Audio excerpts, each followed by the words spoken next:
Como eu não domino a arte de pregar, então eu já queria deixar claro qual é o meu objetivo. Não queria deixar isso na construção da minha mensagem e tudo mais. Queria deixar já claro qual que eu gostaria que fosse a nossa reflexão. E se vocês chegarem a reflexões diferentes a partir disso, ou pensamentos diferentes a partir disso, tá tudo bem, eu não tenho vaidade nenhuma com a mensagem em si, mas que nós possamos refletir nisso. E o que eu gostaria de refletir hoje com vocês é até que ponto aquilo que nós conhecemos, até que ponto aquilo que nós sabemos, até que ponto isso desce ao nosso coração, até que ponto aquilo que nós sabemos nós realmente amamos. Essa é a reflexão central da minha mensagem. Sempre que alguém está pregando, eu tenho o costume de querer identificar, tipo, mano, qual foi o início, o que pingou na cabeça desse cara para ele pregar sobre isso. Então eu já queria deixar claro que foi isso, foi até que ponto aquilo que eu sei que eu devo fazer desce ao meu coração. Isso nasceu muito numa discussão que a gente teve na igreja caseira, que a gente estava falando sobre as coisas que a gente estava fazendo e tudo mais, mas que para todo mundo não estava legal. Para todo mundo parecia que eu não fazia isso, mas isso não fluía do meu coração. Isso fluía mais de uma parada, eu sei que eu tenho que fazer. E a gente pensou muito sobre isso, tipo, será que a gente não deveria pedir para Jesus nos dar prazer de fazer isso, ao invés de a gente só fazer? E assim, por prazer e por obrigação, façamos. O Mike Bickle, o Vitor Vieira falam bastante sobre isso em oração. Sempre que eles falam de oração, eles falam isso, cara. Começando por obrigação todos os dias, indo e sendo por prazer todos os dias, tanto faz, só ore. Mas que, se for por obrigação, que a gente consiga identificar, eu faço isso, mas eu não tenho prazer nisso. E que essa seja a nossa oração para Jesus. Senhor, me dá prazer na tua lei, me dá prazer de seguir os seus passos. Não quero fazer só apenas porque eu sei que eu tenho que fazer, mas porque eu tenho meu coração nisso. Então, reflitam sobre isso.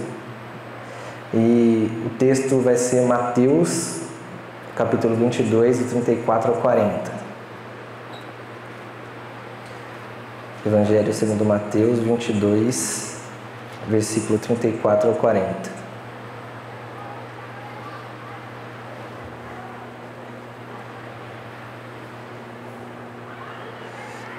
A minha é NAA, então vai descasar aí, mas tudo bem, acompanhe. Entretanto, os fariseus, sabendo que Jesus havia silenciado os saduceus, reuniram-se em conselho.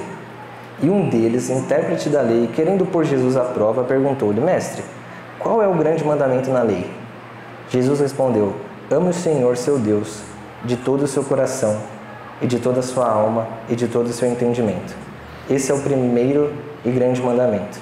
E o segundo, semelhante a este, é: ame o seu próximo como você ama a si mesmo. Destes dois mandamentos dependem toda a lei e os profetas. Queria deixar algumas informações pré-estabelecidas aqui. Existe, obviamente, um significado central nessa passagem, que é: Deus nos quer por inteiro. Jesus fala de todo o seu coração, de toda a sua alma e seu entendimento. Isso significa que Deus nos quer por inteiro. Não existe nenhuma parte do ser humano que Jesus não quer tomar para si. Essa é a ideia principal nessa passagem. Mas eu não vou falar sobre isso. A gente vai focar em um ponto, que é o coração. Mas eu queria deixar claro, só para não ficar meio que fora de contexto, que essa é a ideia principal do verso, que Deus nos quer por inteiro. Em 2 Coríntios 5,17, diz: Portanto, se alguém está em Cristo, é nova criação. As coisas antigas já passaram, eis que surgiram coisas novas. Então não é uma criação reformada, não é uma criação melhorada, é uma nova criação. Se nós queremos uma mensagem, e quando eu digo mensagem, eu quero dizer evangelho, se nós queremos uma mensagem inteira, é necessário que um homem inteiro seja tocado. O evangelho completo exige também um homem completo.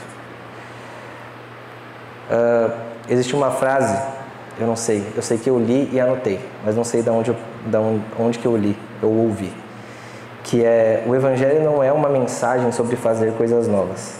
O evangelho é uma mensagem como ser uma nova criatura. Deus realiza cirurgia de coração, não cirurgia plástica facial. Então, essa é a mensagem principal. Mas nós vamos focar agora apenas na questão do coração. O segundo ponto que eu queria deixar já pré-estabelecido, imagine que a gente vai caminhar agora na mensagem e existe uma cerca. Obviamente que essa cerca são as Escrituras. E um segundo ponto é sempre que eu falar sobre um novo coração, renovação de coração, um coração transformado, eu quero que fique claro que isso é obra do Espírito Santo. Não existe nada em nós, não existe nada no ser humano que é capaz de transformar um coração, senão por meio do Espírito Santo. Então, eu queria que essa fosse a cerca da nossa mensagem, que às vezes a gente só vai falar do coração transformado, mas eu não quero que vocês não tenham isso como base, de que um coração transformado só pode ser transformado por meio do Espírito Santo e da obra de Jesus. Beleza? Eu escrevi e eu vou tentar ler o máximo possível, porque para eu não deixar nada de fora e tudo mais. Isso é mais um zelo pela mensagem, um zelo que eu tenho por vocês. Eu não quero deixar nada passar e tudo mais, então eu vou ler. E esses dias o Gá me falou que o Jonathan Edwards, ele lia os sermões dele. Ele escrevia e lia. Jonathan Edwards é um cara que pregava nas praças, e tem uma pregação dele muito famosa, que enquanto ele pregava, a galera se segurava nos postes ou nos bancos da praça, porque eles tinham uma impressão real de que o chão ia abrir e eles iam cair no inferno. Então eles se seguravam nos postes enquanto ele pregava. E esse cara lia. Então quem sou eu?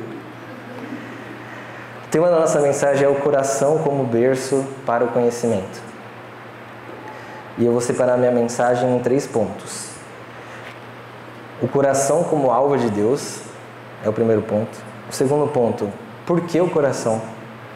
No manual do funcionamento do homem, qual a importância do coração? E o terceiro ponto é para onde o coração está te levando? Onde está o nosso prazer? Então nós vamos para o primeiro ponto, que é o coração como alvo de Deus. A gente consegue ver nas Escrituras, inclusive na Antiga Aliança, que Deus tinha um alvo, que era também o coração do homem.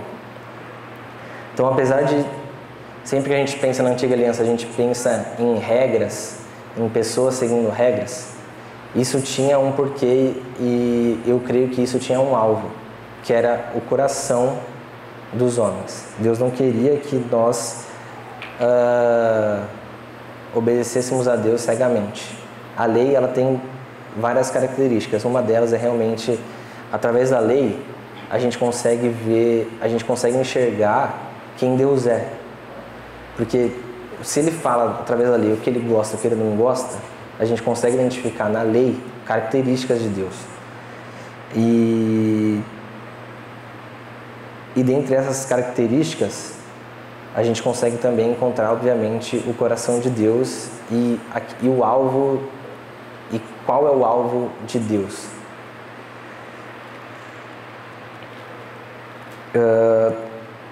Então a ideia é que Deus não queria que a lei habitasse apenas no conhecimento dos homens, mas que a lei também tivesse lugar no coração deles.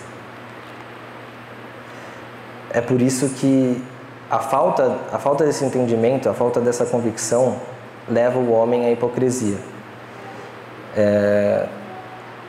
É por isso que a falta dessa convicção leva o homem ao pensamento de oferte uma ovelha e está tudo bem. E não era isso que Deus queria, apesar de ter sido o próprio Deus que falou para sacrificar. É por isso que o zelo de Deus não está apenas em si você obedece, mas em como você obedece. Porque o se você obedece só exige de você saber o que você tem que fazer. Eu tenho que fazer isso, então eu faço. O se você obedece só depende disso. Mas o como você obedece depende de qual é a regra, quem deu a regra. E é isso que Deus quer de nós.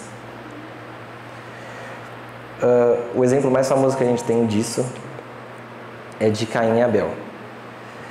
Ambos ofertaram, ambos sabiam, tinham conhecimento da regra de ofertar, mas apenas Abel sabia ofertar, soube ofertar, porque o como você oferta, o como você faz, revela o seu coração, e é esse alvo de Deus. E normalmente a gente fala disso com os versos, obviamente, 3 e 4, quando diz que Abel ofereceu das primícias. E quando fala da oferta de Caim, não tem esse termo primícias. Então, esse termo faz grande diferença pra gente. Tipo, cara, se Abel ofereceu as primícias, se o autor fez questão de colocar que Abel ofereceu as primícias e Caim, e não colocou isso em Caim, então significa que Abel ofertou de uma maneira correta. Mas, para mim, o que fica gritante também, além obviamente do termo primícias, é o verso 9, que é quando Deus pergunta para Caim onde está Abel. E aí, verso 9 diz: o Senhor disse a Caim, onde está Abel? Onde está Abel, o seu irmão? E ele respondeu, não sei, por acaso eu sou o guardador do meu irmão? E a pergunta para mim que fica é, um homem que conhece a Deus responderia isso?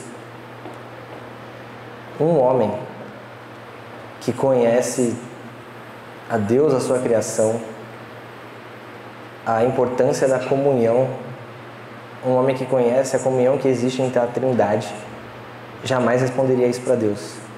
Então, para mim, o que fica gritante não é só o fato de que tem a questão falando que Abel ofereceu as primícias e Caim não. Para mim, o coração de Caim é mais revelado nesse momento do que no momento da oferta. Tanto é que a condenação não vem depois da oferta. Pelo contrário, Deus ainda dá uma chance para Caim. Fala, Caim, cuidado para que o pecado não te domine. Mas a condenação só vem depois que ele mata o irmão dele. Que aí, para mim, eu tenho como mais gritante quando Caim revela o seu coração de verdade. É nessa hora do que no ofertar de forma errada. Porque mostrava que ele realmente não conhecia Deus, realmente ele não estava preocupado com aquilo que Deus amava e com o que Deus queria. É por isso que uma das nossas orações que a gente repete muito na comunidade é: Deus, livra-nos de te adorar sem que amamos o nosso irmão. Porque adorar sem amar o seu irmão é uma adoração vazia. É uma adoração basicamente que por obrigação. É uma adoração que só leva em conta eu tenho que cantar, sem exigir quem eu estou adorando. Outro ponto que nós podemos enxergar que Deus deseja no nosso coração é que o mesmo Deus que cria a regra também se cansa dela. Quando ela é atendida da maneira que Deus não quer. Então, é Deus que estabelece o sacrifício. E em Isaías, capítulo 1, do verso 11 ao 13, eu vou ler para vocês. É Deus dizendo: para que me oferecem tantos sacrifícios? Pergunta o Senhor. Para mim chega de holocaustos de carneiros e da gordura de novilhos gordos. Não tenho nenhum prazer no sangue de novilhos, de cordeiros e de bodes. Quando lhes pediu que viessem à minha presença, quem lhes pediu que pusessem os pés nos meus átrios? Parem de trazer ofertas inúteis. O incenso de vocês é repugnante para mim. Luas novas, sábados, reuniões, não consigo suportar suas assembleias cheias de iniquidade.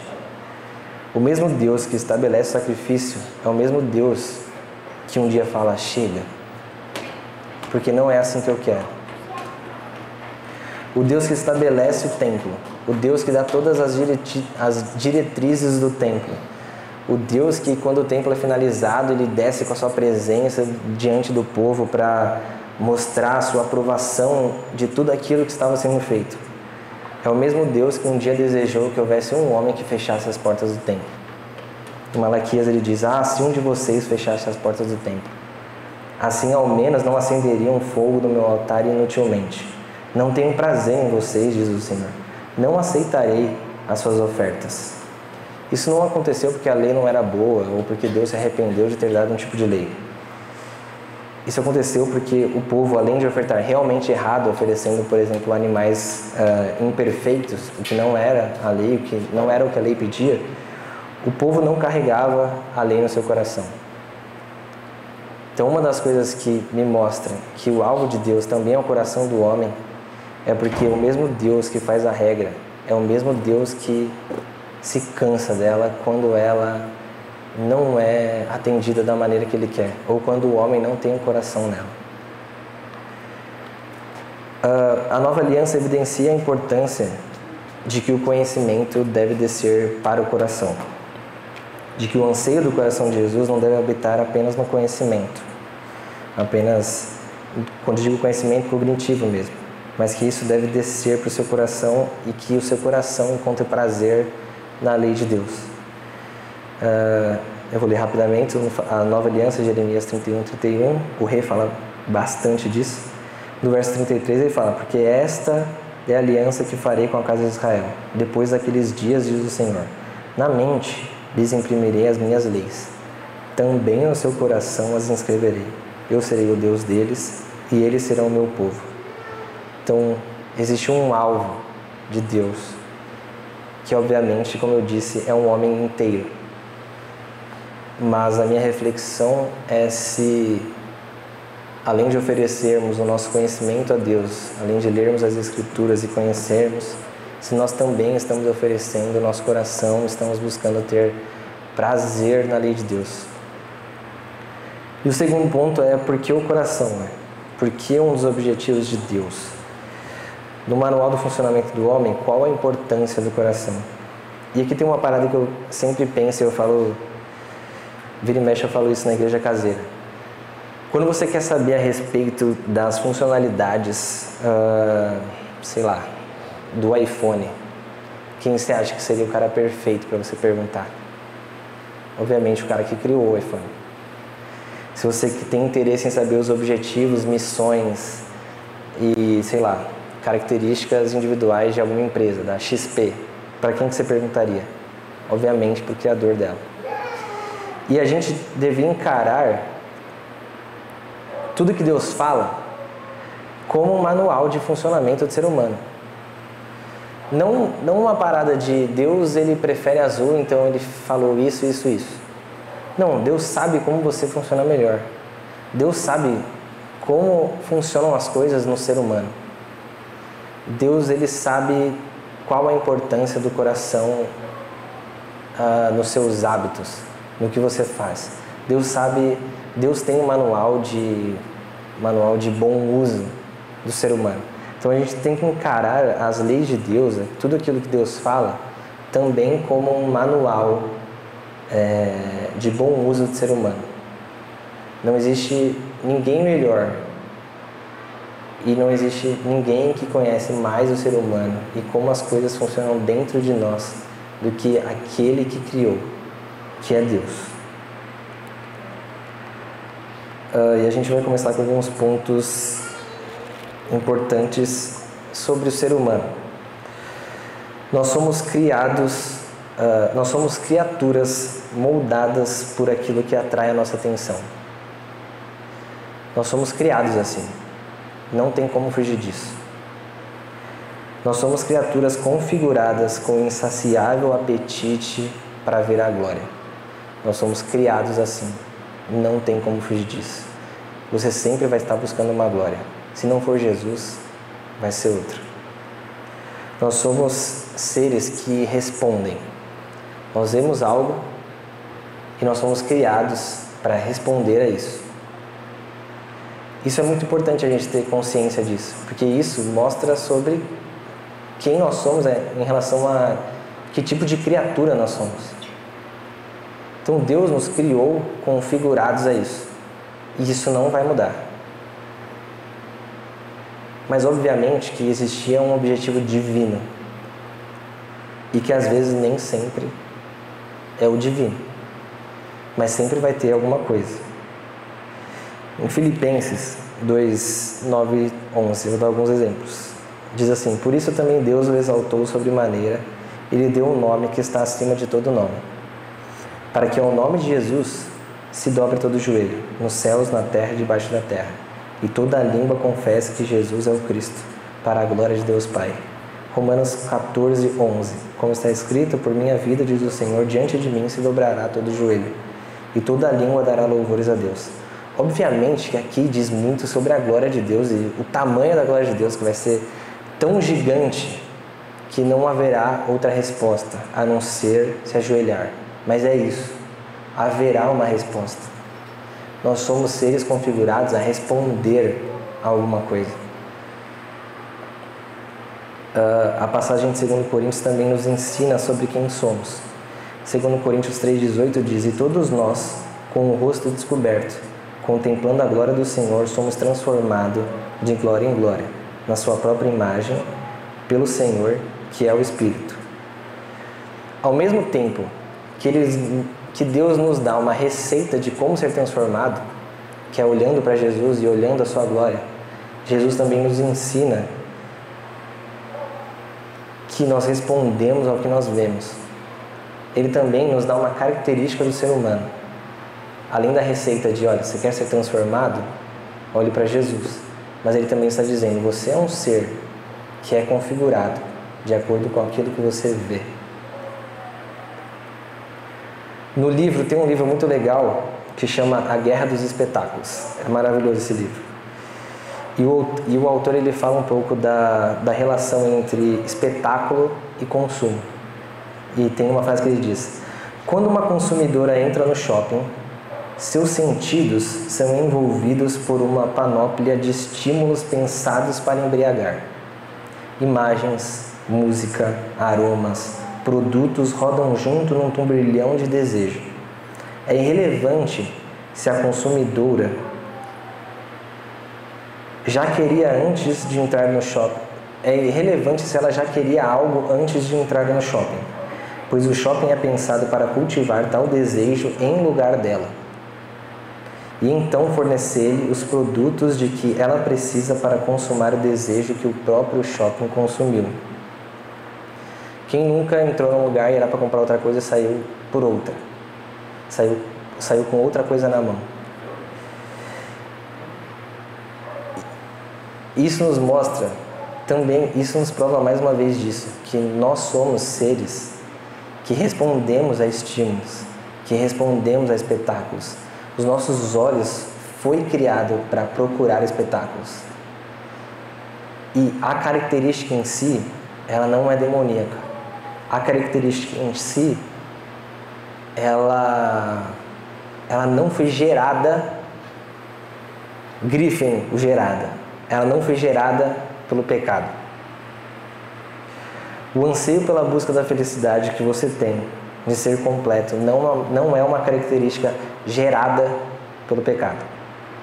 O fato de você responder aos espetáculos não é uma característica gerada pelo pecado. Elas foram características que Deus configurou em você, mas que elas foram corrompidas pelo pecado.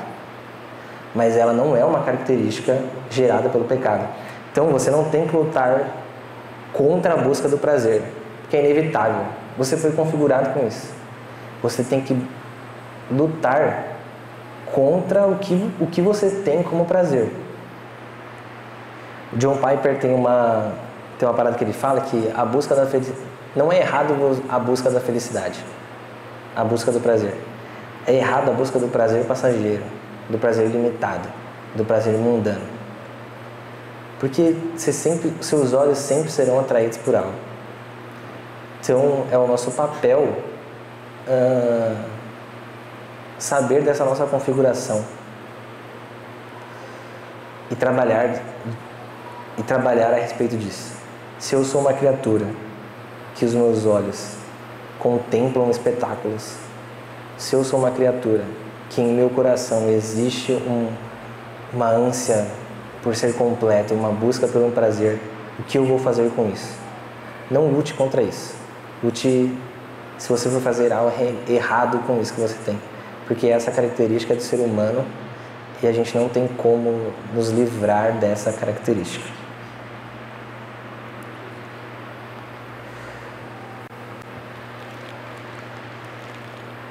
E aqui eu queria falar um pouco do coração, que o coração também foi criado com um papel importante.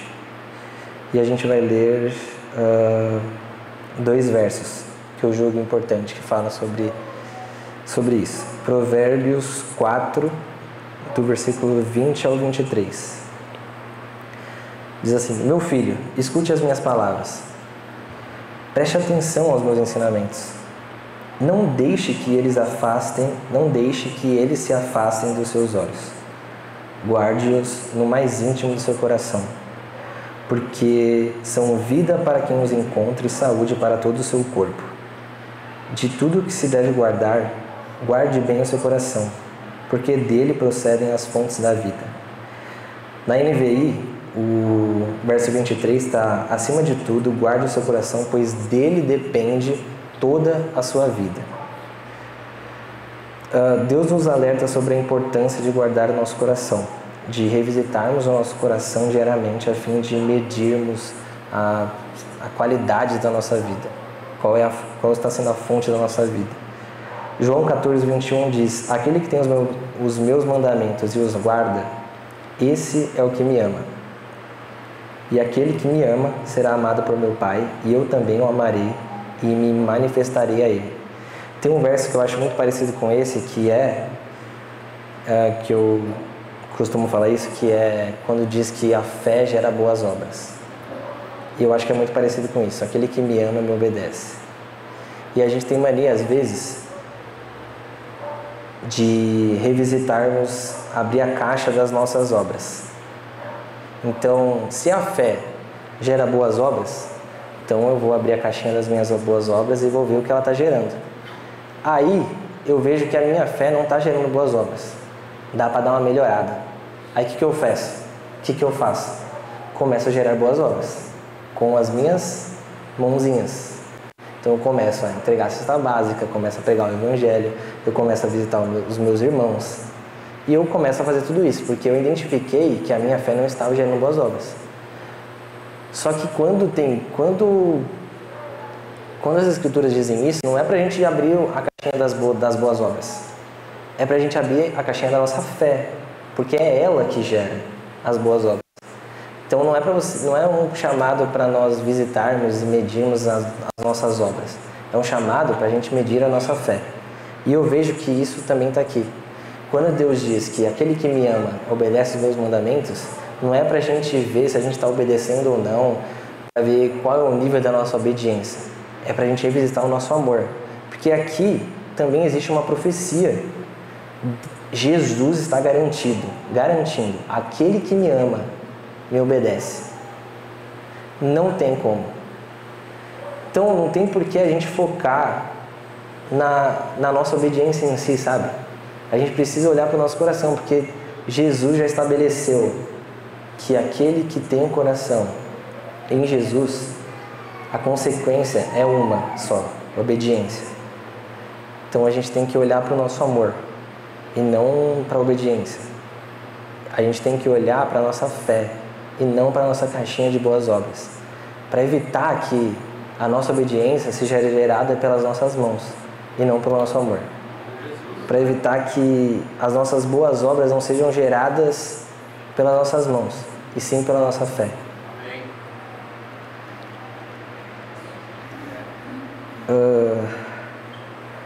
Um coração que ama Jesus é um coração que é o berço para o conhecimento. Filipenses capítulo 1, do versículo 9 ao 11, Paulo diz: "E também faço essa oração, que o amor de vocês aumente mais e mais, em conhecimento e toda percepção, para que vocês aprovem as coisas excelentes e sejam sinceros e inculpáveis para o dia de Cristo, cheios do fruto de justiça que vem por meio de Jesus Cristo para a glória e louvor de Deus." Paulo ora para que o amor deles aumente mais e mais, porque em certo sentido, o amor é a condição para o conhecimento. Eu não conheço para amar. Eu amo para conhecer. E para a gente continuar falando disso, eu vou abordar algumas coisas de um livro que chama Você é Aquilo que Ama, do James Smith. Ele fala bastante sobre essa questão do coração e do que você ama. O objetivo, obviamente, não é eu falar sobre o livro, mas a ideia geral é que o autor diz que nós não somos aquilo que pensamos e nem somos aquilo que cremos. E ele deixa uma pergunta: tudo que você sabe, você vive? Tudo que você crê, você consegue viver? Eu sei como cristão que eu preciso ler a Bíblia. Eu sei como cristão que eu preciso orar. Eu sei como cristão que eu preciso servir na igreja. Eu sei que eu preciso chegar no horário do culto. Eu sei como cristão que eu preciso fazer o curso Relacionamento de Alianças. Não como cristão, como comunidade. E o fato de nós sabermos disso tem poder de fazer com que nós façamos isso. E ele tem uma frase que ele fala que o ser humano não é um cérebro no palito. Ele diz assim: Jesus é um mestre que não apenas instrui o nosso intelecto, ele forma nossos próprios amores. Ele não se contenta em apenas depositar novas ideias em nossa mente. Ele busca nada menos que nossos desejos, amores e anseios. Seu ensino não toca apenas no espaço calmo, tranquilo e sereno da reflexão e da contemplação. Ele é um mestre que invade as regiões mais aquecidas e apaixonadas do coração. Ele é a palavra que penetra, até o ponto de dividir alma e espírito. Ele é capaz de perceber os pensamentos e intenções do coração. Se eu não faço o que eu penso, se eu não consigo praticar o que eu creio, que tipo de criatura eu sou, o que molda o meu comportamento? O que molda as coisas que eu pratico? Então, e é por isso que, na opinião do James Smith, nós somos aquilo que nós amamos. E ele dá um alerta. E ele fala: e talvez você não ame aquilo que você pensa que ama. No livro ele conta de um filme que um cara pega dois caras e coloca eles diante de uma porta.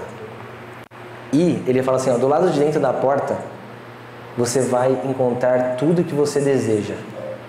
E quando eles vão entrar, um para pensar: e se aquilo que eu penso que eu desejo, eu não desejo? E se eu encontrar uma coisa diferente dentro dessa sala, diferente daquilo que eu penso que eu desejo? E se eu desejo algo que eu não sei que eu desejo? E aí eles estão diante dessa: e aí? Entro ou não na sala?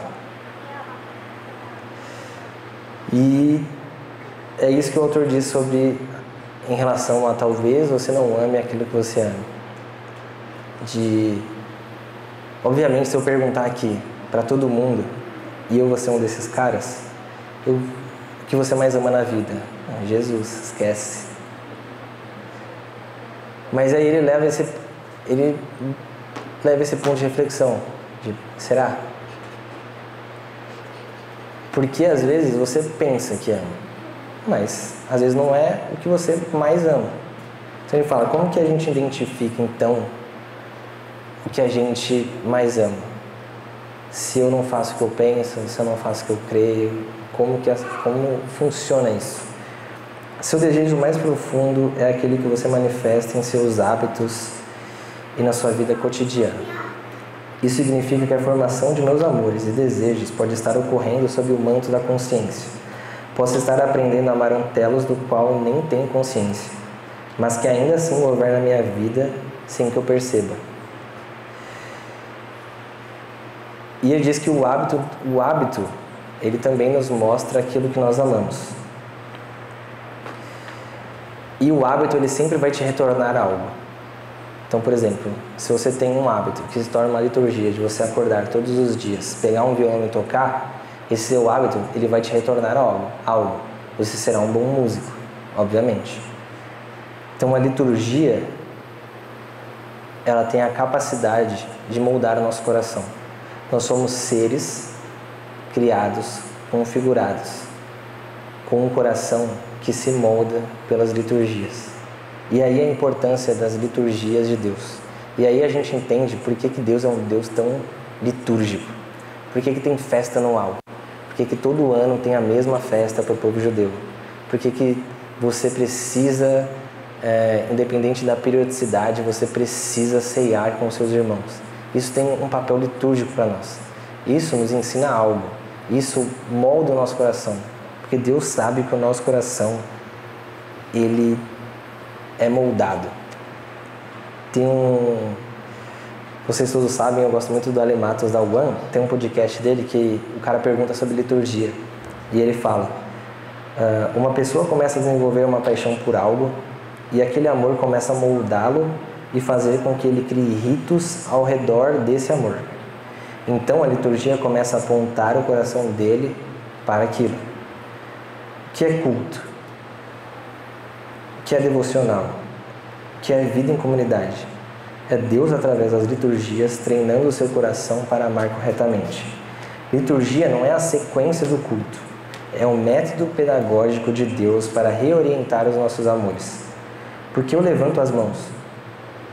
Por que eu me prostro ao adorar? A liturgia que nós temos de nos inclinar, de levantar as mãos, é meu reconhecimento de que eu sou totalmente dependente de Deus. E este ato físico do corpo está ensinando o meu coração, está transmitindo ao meu coração, através da repetição do hábito, ele mostra ao meu coração de que eu necessito de Deus. E daí a importância de saber o que habita o nosso coração, olhando para o nosso cotidiano. Para onde a sua liturgia, ou para onde os seus hábitos está te levando. Se nós não temos uma vida cotidiana com Deus, isso revela que nosso coração não está nos levando para outro lugar, mas ele está levando, mas para outro lugar. E às vezes nem é coisa ruim, tá? Às vezes, dando o exemplo dessa sala, às vezes a gente vai abrir a porta, às vezes eu vou lá diante da porta, vou abrir a porta e quem eu encontro na sala não é Jesus, é a Maju. A Maju não é ruim, pô. Mas talvez é aquilo que eu mais amo, é a Maju, e não Jesus. Então, às vezes não é algo ruim, tá? É pensando nisso que nós devemos nos encorajar a orar como Davi. Sonda, meu Deus, e conhece o meu coração. Prova-me e conhece os meus pensamentos. Vê se há em mim algum caminho mau e guia-me pelo caminho eterno. Eu não posso afirmar sobre por qual motivo Deus criou um vácuo de eternidade no coração humano. Mas fato que Ele não criou esse vácuo na nossa mente. Ele criou no coração. E é nesse vácuo que Ele quer habitar. Tem uma reflexão muito legal de Santo Agostinho. Mano, prestem atenção nisso. Ele diz assim: o corpo, devido ao peso, tende para o lugar que lhe é próprio. Porque o peso não só tende para baixo, mas também para o lugar que lhe é próprio. Assim, o fogo encaminha-se para cima, a pedra para baixo. O azeite derramado sobre a água aflora a superfície. A água vertida sobre o azeite submerge debaixo deste. Movem-se segundo o seu peso e dirigem-se para o lugar que lhes compete. As coisas que não estão no próprio lugar agitam-se, mas quando o encontram, ordenam-se e repousam. O meu amor é o meu peso. Para qualquer parte que vá, é Ele quem me leva. O que o Agostinho está falando aqui é que nós não somos movidos pelos nossos pés.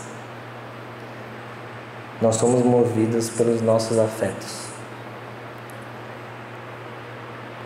Para onde o nosso amor está nos levando?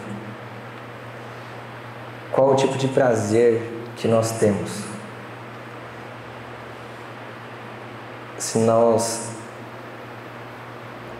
pegando o exemplo que ele está dando, que o amor é um peso e para qualquer lugar que ele vá, é o amor que o leva. Se nós soltarmos o nosso amor, para onde que ele irá nos levar?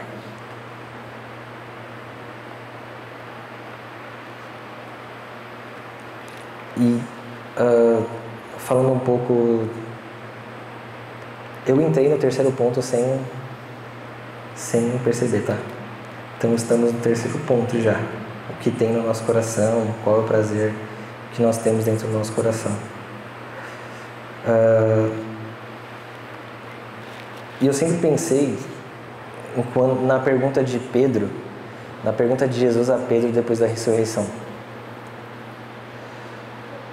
Porque Pedro, tem aquela passagem, Pedro foi aquele cara que quando Jesus perguntou quem eles dizem que eu sou, aí eles respondem, dizem que é os profetas, dizem que é isso. Eles perguntam, quem vocês, os discípulos, dizem que eu sou? E é Pedro que levanta a mão e responde que ele é Cristo. E logo depois, alguns versos depois, diz assim, desde esse tempo Jesus começou a mostrar aos seus discípulos que era necessário que ele fosse para Jerusalém, sofresse muitas coisas nas mãos dos anciãos, dos principais sacerdotes e dos escribas, fosse morto, no terceiro dia ressuscitasse. Então, ao mesmo tempo que Jesus elogia a Pedro e diz que quem revelou aquilo não foi homem, não foi uma mente humana, e sim o Espírito, ele também já diz, mas convém que eu seja morto. E ele não pergunta, e depois da ressurreição, ele não pergunta para Pedro, mano, você não leu os profetas? Que nem ele fez, talvez, com os discípulos de Emaús. Cara, você não prestou atenção, você tinha acabado de responder quem eu era. E eu passei andando em Jerusalém, ensinando para vocês que eu tinha que ser morto, que eu ia ressuscitar no terceiro dia. Você não prestou atenção?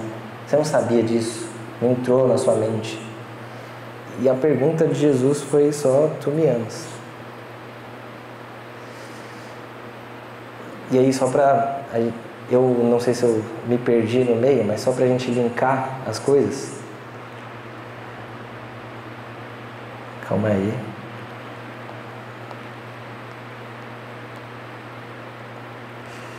Por que o coração é um dos alvos de Deus? Lembrando que Deus quer o homem por inteiro. Agora, sendo mais direto, respondendo os 3 pontos e que não importa se você vai ter a mesma reflexão ou não, mas que nós possamos refletir nisso. Porque os nossos hábitos, aquilo que nós fazemos, é capaz de moldar o nosso coração. E o nosso coração, ele responde a isso.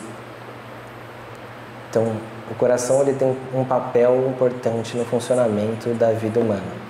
O coração tem um papel muito importante na configuração da criatura ser humana. É por isso que um dos corações também é o alvo de Deus. Porque é no coração que será revelado quem nós amamos, quem nós não amamos, o que nós amamos. Qual é a intenção do nosso coração. Essa é a importância do coração no manual, que é o segundo ponto, do ser humano. E o terceiro ponto, que era para onde o coração está te levando, é nesse ponto, pegando uma carona na reflexão de Agostinho, de se eu não sou movido pelos meus pés, se eu sou movido pelos meus afetos, para onde isso está me levando? Isso está me levando para uma vida diária com Deus, ou não? Isso está me levando a um lugar onde que eu amo meus irmãos, onde eu tenho paciência com eles. Isso está me levando, eu tenho prazer na lei de Deus, Davi é um cara que direto em Salmo você vai ver Davi falando: eu tenho prazer na lei de Deus e medito de dia e de noite. No meu coração está a lei de Deus. Davi é um cara que ele conseguiu fazer com que o conhecimento cognitivo que ele tinha da lei de Deus furasse e entrasse no coração dele.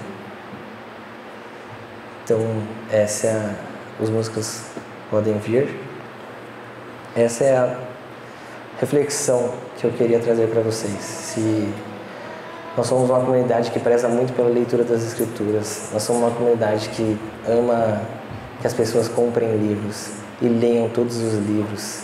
Comprem livros. Eu mais compro do que leio.